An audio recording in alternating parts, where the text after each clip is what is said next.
The iPhone X grew up this year. We're going to do an extensive hands-on review of the iPhone XS Max. Welcome everyone, it is Andrew here from Apple Insider. After months of rumors and speculation, the XS Max is here. We're going to break it down, check out what's going on the inside, do some performance comparisons, and take a look at some of those photos from the new cameras. So first up, here's the phone. It is pretty much the exact same size, maybe a little bit smaller than any of the Plus size versions before. The iPhone 8 Plus, 7 Plus, any of those. But obviously that screen goes full edge to edge. Here it is compared to the iPhone XS. You can see it's definitely larger. At the same time, it's still keeping that big, beautiful display. This is an HDR 6.5-inch Super Retina display, 2688 by 1242 pixels, which gives you a PPI of 458, same as the iPhone XS. It supports the P3 wide color gamut and has a 1,000,000:1 typical contrast ratio. All of that is pretty much same with the iPhone X and of course the XS. But what is new this year, we have this brand new color. So aside from the black and the silver, the white, we have gold. Now it's not just your normal yellow gaudy gold, it's kind of more subtle. It's got that kind of off-white back, and the gold on the outside is a little bit to the copper, a little bit rose gold. It's not going to really offend anyone, so people who don't usually like that bright yellow gold, they still might be into this version. It looks really nice on that glossy stainless steel band, and it's even accented around the camera module. Moving from the outside to the inside is the brand new A12 Bionic processor with a brand new 8-core neural engine. That is paired with 4 gigs of LPDDR4 RAM. Now those specs are identical here on the iPhone XS Max as they are on the iPhone XS. And then we have the iPhone X on the far left. So we're going to run a bunch of different Geekbench tests here with the iPhone X on the left, the XS in the center, and the XS Max on that right hand side. So as Geekbench 4 is finishing up, we've run this test several times just so we get kind of an average of what these results actually are. So let's go ahead and take a look first at the iPhone X. You can see we've run it a few times here, and you can see the CPU test is giving us around 4,200 average on the single core, and multi-core is coming in around 10,500-ish. The graphics test is giving us a score just around 15,000, just above, about 15 and a quarter. If we move on to our iPhone XS and give those a comparison, on the multi and single core CPU tests, we're getting around 4,800 on that single core, and multi-core has spiked to about 11,500.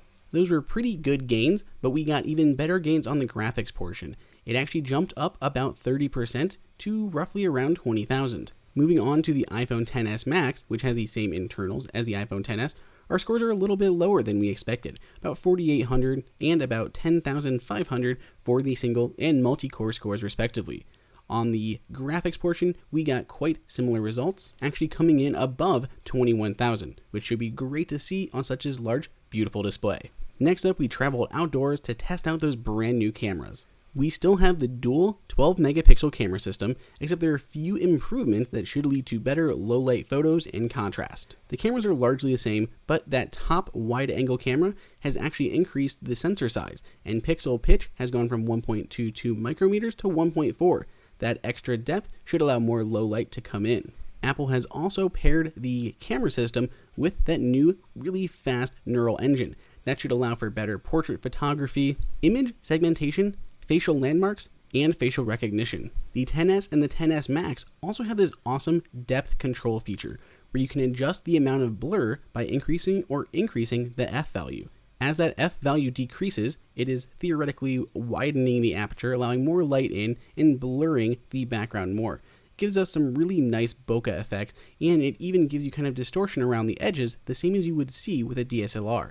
You saw it first with that iPhone pic, now you're here seeing it with an actual portrait mode photo of a person. We know some of this has been done with apps, but they do a really good job here natively. We shot a bunch of other photos, so let's go ahead and take a look at them, some low light, some not, and we'll compare them to the iPhone X. Starting out with those comparison shots. Taking a close-up of a tree, you can see there's definitely a little bit more warmth and contrast on the iPhone XS Max. Similar shots here, they're a little bit more bright with the XS and the XS Max. You can see there's more aggressive smoothing when you get into the details of the actual wall. This is a 10x shot, and you can see the iPhone XS Max, there's just a little bit more aggressive smoothing around the edges. I slightly prefer the actual iPhone X shot when we actually look at the picture of the tank. Portrait mode photos, they look great and they lock on faster than ever with the iPhone XS Max. And with all of our shots, the shutter lag is almost non-existent. There is a little bit of issues with the portrait mode around kind of more abstract objects. You can see on the top of the tank here, we're kind of blurred the actual spout. Happens with kind of abstract objects as well as with hair around the fringe. Low light photos were pretty solid with very minimal blur and pixelation going on in the dark areas. For close-up photography, we found that the focus was quicker than it had been in the past. Overall, we'd say that the photos are definitely better than the iPhone X, but it's not necessarily enough to warrant the upgrade all on its own. Another new aspect of the iPhone XS and XS Max is improved speakers. There are two sets of speakers on the iPhone XS Max, the bottom and the top. This actual part that you use when talking on the phone is made really loud to use as an actual speakerphone. When watching something like a movie, it was pretty clear that that left side speaker was not up to the task. This year, it should be much more balanced. So let's go ahead and listen to that 3D soundscape and just overall volume when watching a movie such as Independence Day.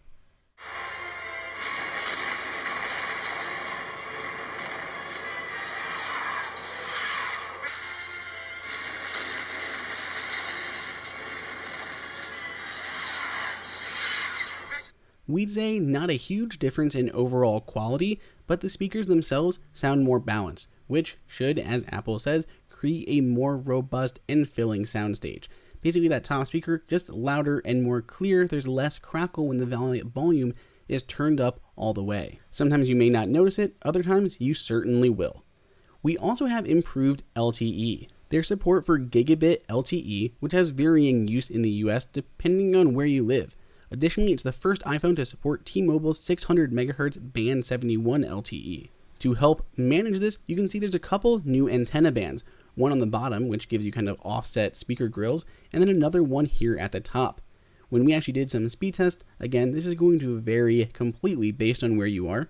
We saw pretty solid results. Just running on Verizon here in Columbus, Ohio, we were easily averaging around 60 on the down and 9-ish on the upload. Depending on your carrier and where you live, these could be completely different results, but for us, 63 Mbps down and 8.93 up are definitely improvements over our iPhone X. Of course, the XS Max supports wireless charging, and it's actually faster than it was in the past, thanks to a new tighter coil on the inside. It doesn't really allow for more wattage on the input, it still just takes 7.5 watts, but with that new tighter coil, it charges a little bit quicker. It also has better placement when putting it on the mat. You don't have to be as specific and as exact. In our testing, we noticed that it charged faster, but not significantly so. The one thing that we really have to knock Apple on is the inclusion of this thing, this 5-watt wall adapter. It is 1, not USB-C, and 2, it's still only 5 watts. The iPhone XS Max has the largest battery ever in an iPhone, and yet we're still stuck with this dinky, slow charger. This is unacceptable. We don't need to switch to USB-C necessarily on the iPhone itself, but the cord should be a USB-C lightning cable, and we need to have a faster wall adapter. This year, the iPhone XS Max and the iPhone XS have feature parity. There's no big features that you get by going with the larger iPhone other than the larger screen.